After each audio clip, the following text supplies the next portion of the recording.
Hello, my name is Sophie, and this is The Know. Tropical Storm Hilary has caused severe floods in California. Keep watching to find out more.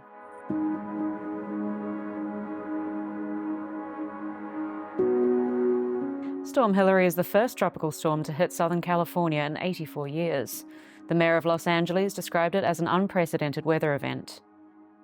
Aerial images show the scale of the damage, with mud and floodwaters engulfing the Interstate 10 highway, a typically dry and barren area.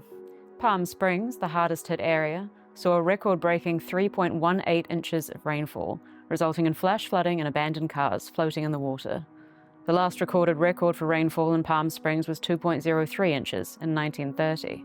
Now downgraded to a post-tropical cyclone and heading towards Nevada, California's residents saw winds of up to 50 miles per hour and a magnitude 5.1 earthquake at a depth of 3 miles.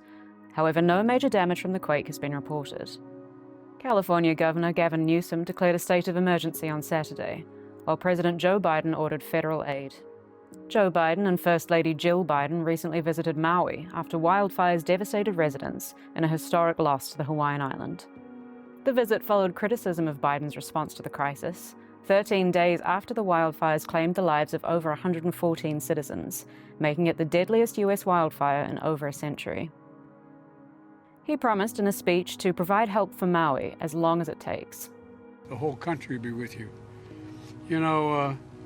We will be respectful of the sacred grounds and the traditions that rebuild the way the people of Maui want to build, not the way others want to build. We're going to rebuild the way the people of Maui want to build. But it's going to be hard. America's deadliest wildfire in over a century. Thanks for watching The Know. Don't forget to like, comment, and subscribe for more daily news updates.